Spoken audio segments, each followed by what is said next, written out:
ఇవాళకి బాబు మనకు దూరమై 18 ఏళ్లు పూర్తయ్యాయి. తొలి కాన్పులో పుట్టిన బిడ్డ కలకాలం ఉండాలని, వాడితోనే తలకొరువు పెట్టించుకోవాలని కన్నవాళ్ళు కోరుకుంటారు. కానీ మనకే అదృష్టం లేకపోయింది. శారద, తప్పులు చేసే వాళ్ళని శిక్షించే అధికారినైనా ప్రతి ఏడాది ఈ రోజున తప్పు చేసిన నేరస్తులా బాధపడుతుంటాను. నా పొరపాటుకి తొందరపాటు తోడవటం వల్లనే మనకు పెద్దాడు దూరం అయ్యాడు. మీ బిడ్డను దూరం చేస్తున్న దేవుడు తన తప్పును సరిదిద్దుకోవాలనేమో నన్ను మీ దగ్గరికి పంపించాడు. రా బాబు, నువ్వు అన్నది నిజమే కావచ్చు. మా పెదబాబు లేని లోటు తీర్చడానికి నిన్ను మా మధ్యకి పంపించాడేమో. అమ్మా, రవణ్యకి ఇష్టం చేసిన ఈ లడ్లు, ప్రతి ఏడాది రవణ్య పేరు మీద ఎవరికో ఇచ్చే ఈ బట్టలు ఈసారి రాజన్నకి ఇవ్వమ్మా. అమ్మా, చేసే అర్థం ఉండాలి. ఎక్కడి మనిషో ఎలాంటి మనిషో తెలియని వాడిని అన్నయ్యతో పోలిస్తే సహించాం. కానీ ఇప్పుడు అన్నయ్య స్థానాన్నే ఇస్తానంటే మాత్రం నేను భరించలేను.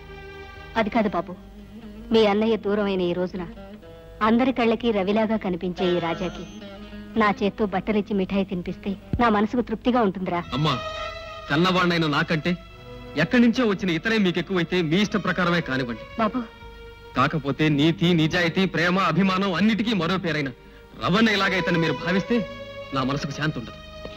శేఖర్, ఎన్నో ఏళ్ల క్రితం దూరం అయిపోయిన మీ అన్నయ్య మీద ఇప్పటికీ నీకింత అభిమానం, గౌరవం ఉండటం చాలా గొప్ప విషయం. నీ మనసుకు నచ్చని నాలాంటి వాడిని నీ మనసులో ఉన్న మీ అన్నయ్యతో పోలిస్తే నువ్వు ఒప్పుకోకపోవడం తప్పు కాదు. గుడ్. అమ్మా, తెగిన గాలిపటంలా ఎక్కడి నుంచో వచ్చి పడ్డ నా కోసం మీ కన్న కొడుకు మనసు బాధ పెట్టద్దు. ఎలా వచ్చానో అలాగే పోయే మనిషిని నేను. కానీ చివరి వరకు మీకు అండగా ఉంటూ మీ పేరు ప్రతిష్టలు నిలిపేది శేఖర్. అందుకే అతని మనసు బాధ పెట్టడం మంచిది కాదు. అతని మాటను మన్నించండి. వస్తానమ్మా.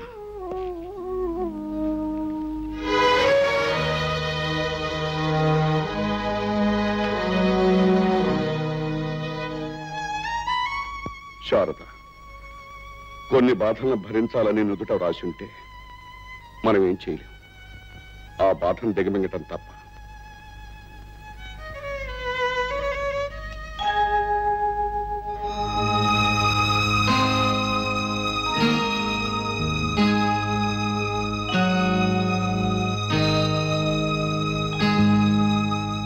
అమ్మా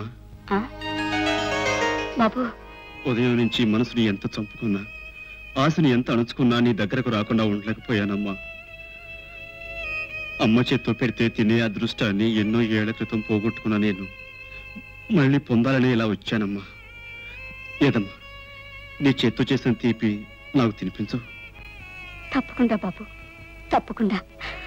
పొద్దున్న వెళ్ళిన దగ్గర నుంచి నాలో నేనెంత కుమిలిపోయానో తెలుసా? కానీ చిన్నవాడి మనసు కష్టపెట్టడం ఇష్టం లేకే నోరు మూసుకూరుకున్నాను. మళ్ళీ నువ్వే వచ్చావు. చాలా సంతోషం బాబు. ఉండు బాబు, తెస్తానుండు.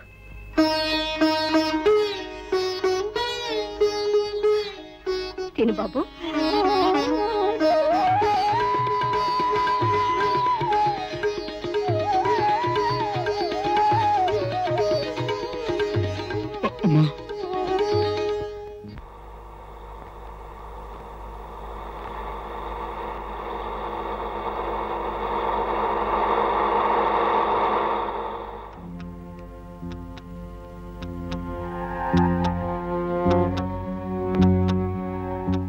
ఏడు గురుగారు, పిల్లలంతా బాగున్నారా?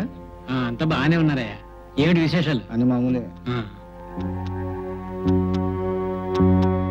సరేనా? సరే. చూడండి, మీరు దెబ్బలు తింటాం నాకు ఇష్టం లేదు. ఎందుకంటే అసలు నేరస్తులు మీరు కాదు కనుక. అందుకే మీరు తీసుకెళ్తున్న సరుకులు ఎవరు చెబితే మిమ్మల్ని వదిలేస్తాం. మర్యాదగా వాళ్ళెవరో చెప్పండి. మీరు చెప్పరని నాకు తెలుసు. చెప్పకపోతే నేను వదలని మీకు తెలుసు. అందుకే 24 గంటలు టైం ఇస్తున్నా. మీరు గనక చెప్పకపోయారో జీవితంలో ఎప్పుడూ అనుభవించినటువంటి చిత్రహింసలు అనుభవిస్తారు. ఓకే, వీడు గతంలో అనేక సార్లు మన వ్యాపారం మీద దాడి చేసే సరుకును పట్టుకున్నా ఫోన్లే చూద్దామని ఊరుకున్నాం.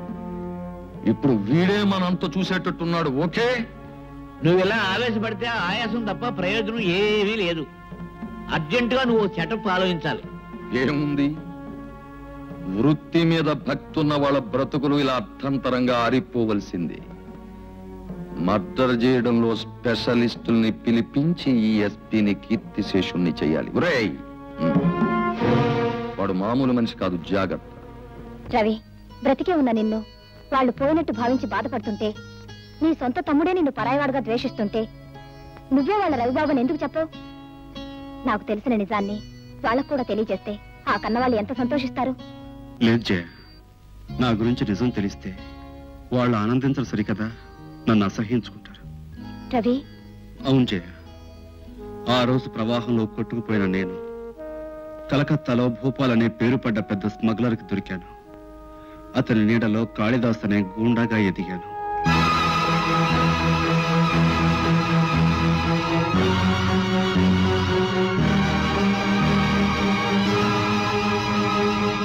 అలాంటి దారుణమైన జీవితం నుంచి, దుర్మార్గపు అడ్డదారి నుంచి బయటపడ్డాను.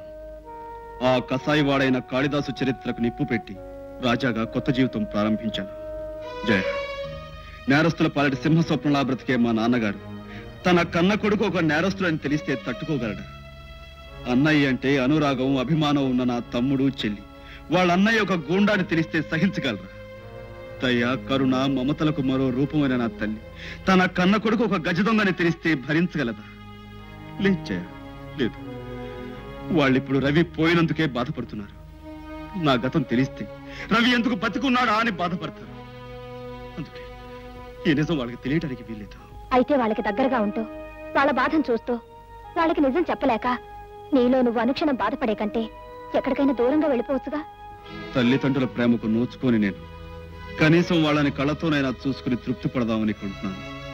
పైగా ఎవరో దుర్మార్గులు వృత్తిని నమ్ముకున్న నా తండ్రిని చంపాలని ప్రయత్నిస్తున్నారు. ఆయనకి ఏ ప్రమాదం జరగకుండా నీడలాగా అనుక్షణం ఆయన కాపాడుకోవాలని కొంటున్నాను. జయ, నేను నిన్ను అడిగేది ఒకటే. ఏమిటి రాజా? నేను రవినన్న నిజం నీకు తప్పు మరెవరికి తెలియకూడదు. తప్పకుండా. నర్సిగా, ఏంటి గురు? చేపలాగా మందు కొట్టడానికి కాదురా ధర్మరాజు మనకు డబ్బిచ్చింది. ఆ ఎస్పీ గారిని ఇక్కడ రప్పించి చావగొట్టడానికి. అయితే ఎస్పీకి ఫోన్ కొట్టినా గురు. చేయి. చూడు, ప్రమాదంలో ఉన్నాను, వచ్చి కాపాడండి అని నమ్మేటట్టు ఫోన్ చేయి. అలాగే గురు. ఫోన్ చేయాల్సింది ఎస్పీకి కాదురా, అంబులెన్స్ కోసం హాస్పిటల్కి. ఎందుకంటే కాసేపట్లో చావు దెబ్బలు తినే మిమ్మల్ని తీసుకువెళ్ళటానికి కావాలిగా. ఎవరో నువ్వు? నీ బాబుని బే. గురు చూసి కొట్టడం నేర్చుకోరా బేవకూఫ్.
ఏమిటి ధర్మరాజు గారు, ఏమిటి మీరు చెప్పేది? ఏం చెప్పమంటారు ఎస్పీ గారు? ఈవేళ నన్ను చూడడానికి వచ్చిన బంధుమిత్రులు కొట్టాడు, ఓకే. కానీ ఇలా పొరుగురు నుంచి వచ్చిన ప్రతి వాడిని కొట్టడం మీ ఊరి ఆచారమా, అలవాటా అని చెప్పేసి ఆ పొరుగురు వాళ్ళు అడుగుతూ ఉంటే నేను ఏం జవాబు చెప్పాలి? ఓకే. ఇది ఎక్కడ సెటప్ అండి?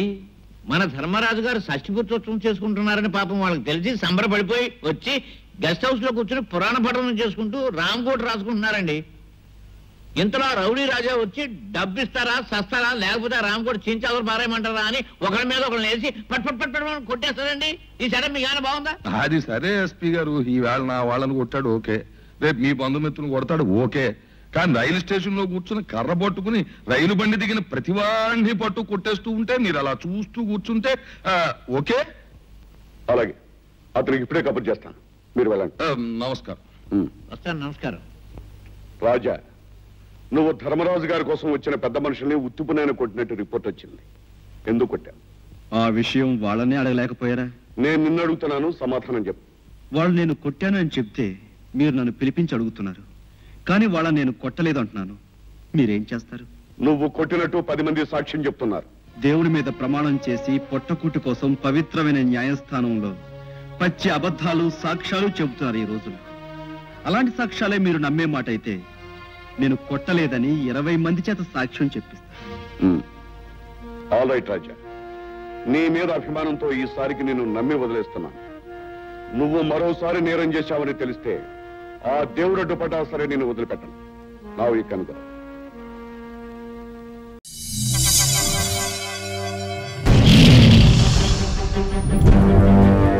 ఒకడొచ్చి నేను పులి అంటే కింద పైన మూసుకొని కూర్చోవాలి.